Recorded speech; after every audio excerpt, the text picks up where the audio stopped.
Okay, once upon a time there lived a boy, and the boy lived outside by a river on a hill. He lived on a hill. He lived in a box on a hill. One day he was out walking and he found a piece of wood that looked like an L, and it wasn't. Paul, this story's rubbish! Well, hang on, Jesus, there's a lot of cards. It's not even night! Winter Tales is a storytelling board game where all the players control familiar fairy tale characters. Taking turns, you might tell the story of how the Mad Hatter and Pinocchio have a sabre duel in an old abandoned theatre, or you might narrate the story of the White Rabbit chasing Alice through a freezing mountain range. This box feels like an exotic import, perhaps something you'd buy at the black market. Look what you've got in here. You've got these cards showing gaunt, filthy figures, oversized as you can see if we put them next to an ordinary reference pair. We've got this board that makes you feel cold, and perhaps most importantly, we have this, more than 100 cards drawn by real Italian children. Now, Shut Up and Sit Down would never condone child labour, but we'll condone this because it's totally awesome.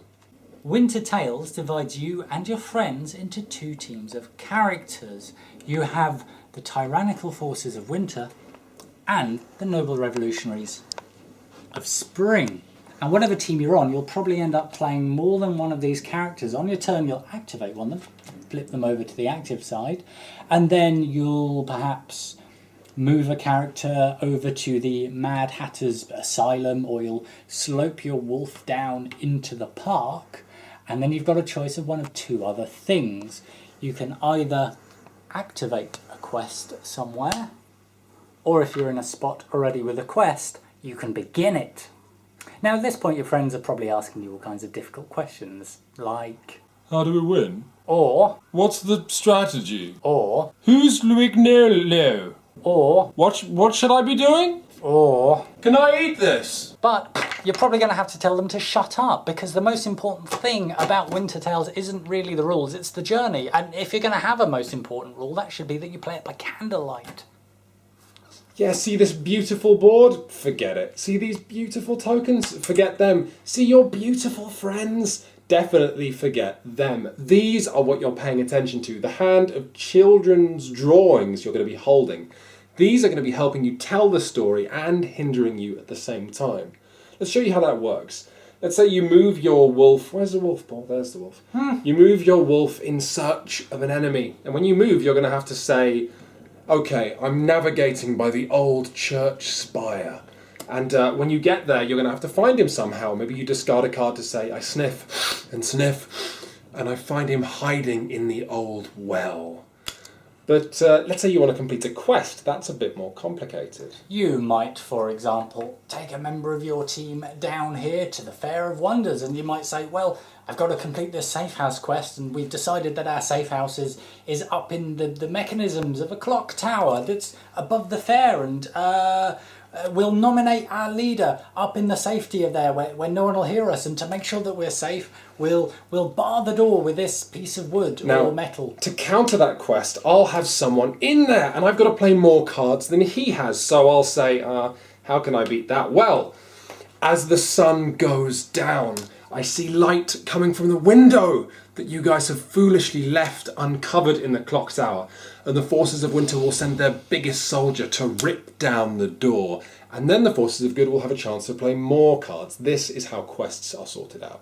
So your friends are probably still asking, where's the grand strategy? Maybe it's hidden away somewhere in this quite big, fat manual. But actually the truth is there isn't any. You can move around the board and do things, and you can put down quests and complete them, but ultimately you're building towards an epilogue, and then when you get to the epilogue, all players can play all of their cards to narrate the final epilogue, and then you'll total up your epilogue piles, and that'll determine who wins. Winter Tales exists in the gaps between the rules, the moments between playing cards, when players hesitate, when the wolf backs Pinocchio into a corner, or when the dead matchstick girl comes back to life. But finding the gaps between the rules in this fat manual, between all these rules, can be difficult. Finding the fun in this box is... The truth is that Winter Tales is a game at cross purposes with itself, and we wouldn't recommend you buy it, and it's a hot mess. Classic mid-review turnaround, Paul. Yeah! Woo! Oh! That was shut up and sit down style. That was like whatever it was. Yeah, give it some of that, Let's do it. I don't know what we're doing. Ow! Are you okay? Yeah. So here's the problem. Winter Tales is really kind of two games. There's this storytelling game where you're navigating your way around a dangerous story by playing lots of cards. But story games don't really need a lot of rules. They just need a framework, something to set the tone or set the bar. And yet, everything that you do in Winter Tales, everything that is a success or a failure, is determined as such by just how many cards you play.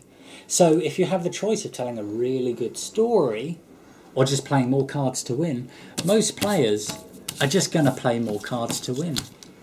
So the soldiers under the command of the wolf, they grab you and they beat you and they pin you down and they hog tie you and they tear your clothing up and they suspend you from the tree and you've got nothing on and the cold wind bites at your flesh and your teeth chatter. So if I can't play anything, I die, right? Yeah. Okay, well, Pinocchio has a magic ring.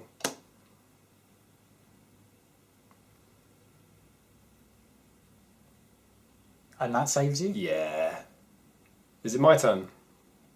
Yeah. Okay, so the magic ring teleports me to my quest. What's the quest again? Oh yeah, I have to make friends. I make friends in a maze where a man is watching and a finger points the way to go, which is a tree, and then the tree turns into a flower. Do you want to do anything? Well, in the maze there's a well, and as it gets dark at the end of the day, you don't see where you're going and you fall into the well and you're trapped and nobody can find you and your friends leave without you. Books? So I win the quest, and then... You know what, Paul? I think I know what happened here, okay? It's like the guys had one half of a card game, of a storytelling game, and then they thought, well, if we add that to the one half of a strategy game we've got, then we get a full game. But their maths was wrong, okay? Because what happens is you don't add half a game, you multiply halves together, creating exactly 1/3 of a game. I suppose you could have a lot of fun with Winter Tales if you're really into the grimdark fairy tale thing and you think it's the best thing you've seen since that video of the guy on the internet doing the a cappella Thundercats theme, or maybe if all your friends are super dramatic people and they really like this sort of stuff, but we can't recommend it. It doesn't feel developed enough. It feels like a prototype or even something that's broken. There is pretty much, though, no reason you'd want to buy it instead of all the lovely indie RPGs we've been looking at the site. Wonderful storytelling games that teach us something. They teach us that storytelling is exciting when it's kept alive and other players can bounce the story around. Storytelling is less exciting when it's in the head of one player. What we have here is a story that's in the head of the game designer. It's not even one of your friends. You're always playing with the same characters in the same location and broadly telling the same story. We cannot recommend Winter Tales. That was a downbeat review. Well, I guess they can't all be my Arabian Nights review. Should we actually just go to bed? It's getting quite late anyway. Yes. Okay. Oh. Okay. Once upon a time, there was a boy, and he was a boy, and he really wanted nothing more than to get a job at Carpet Corner. But didn't he want to travel, the boy? Didn't he want to travel? He did, but it was quite cold, and so he went back to Carpet Corner. But then weren't all the carpets, the king had bought all the carpets and they were gone, so there was no reason to be at Carpet Corner. But the carpets would have been bought for a festival, so it was more important than ever before that he go to Carpet Corner. But then he got a phone call and the festival. What are you doing? Well, why are you trying to make me work at Carpet Corner? What's wrong with Carpet Corner? It's shit! Okay, we couldn't sleep because we couldn't leave you without a recommendation, and that recommendation is Once Upon a Time, which is also a storytelling game, a game of improvisation and imagination and fantasy and fairy stories. But, well, it's smaller for a It's start, faster, jeez. so it's cheaper, And it's harder as well. but it's better. And you know what? It's one of those aggravating games that belongs in collections the world over, so you might as well just bite the bullet and buy it now. What you're going to do here is you're going to be dealt a hand of cards. Your object is to get rid of those cards first. And these cards all represent narrative beats, right? So, for example, you might look at your hand and say, okay, once upon a time, you announce to the table, there was a fairy princess who lived deep in the forest. Forest. And you see, this is the game. As soon as there's an element in someone's story that you also have in your hand, you can jump in and you can take over the narrative and start burning your cards as well. But it's harder than that because you can't, hesitate, you can't repeat yourself, you can't fumble the story or say anything that doesn't make sense. Got to pass to the left if that happens. And even then, that's not even all the game, because you're also trying to work your way towards some kind of a conclusion. Everyone has a conclusion card and they're all secret, so you don't know what everyone's trying to work towards. It'll be the last card that you play with a flourish, and it could be something like, so the village was restored to prosperity, or it could be something about people getting married or falling in love or whatever. But the effect here is everyone's playing a narrative tug of war, trying to pull the story in a certain direction without knowing where everyone else is trying to go. Yeah, you know what? Good luck trying to figure out how the village will be saved when your cards are a cook, a giant, and some clothes. It's just fabulous. You're scraping the bottom of your own literary barrel within seconds, and you're laughing at what your friends are doing.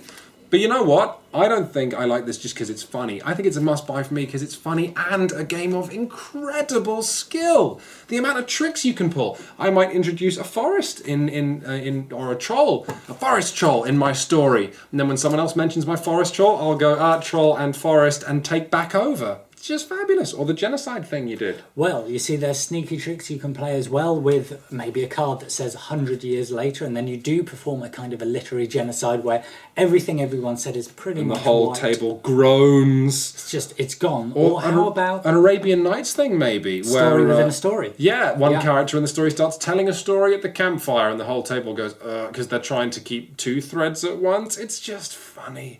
Oh, I love It's it funny, so much. but it's also intelligent. It's a very smart game. It's a game of trying your own skill, enjoying other people's skills, and you enjoy it whether you're winning or losing. You do? And how many games can you say that about? Actually, a few, probably. Literally a few. Definitely some games are actually... And you know what? Look, the art's fabulous, and the box is a little storybook, and you could do that on your mantelpiece if you wanted. It's much better than Winter Tales. So really, this is a game of... Our Winter Tales box has a hole in it.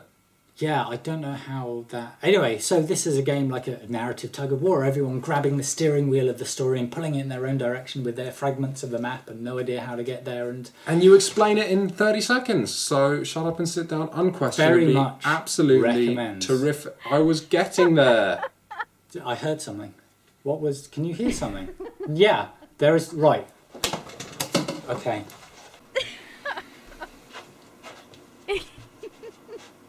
Reference pair? What's he doing?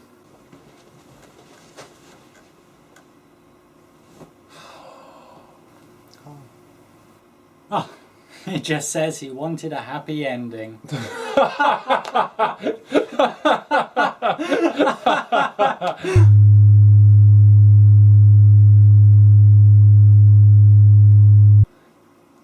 He's having sex with two limes at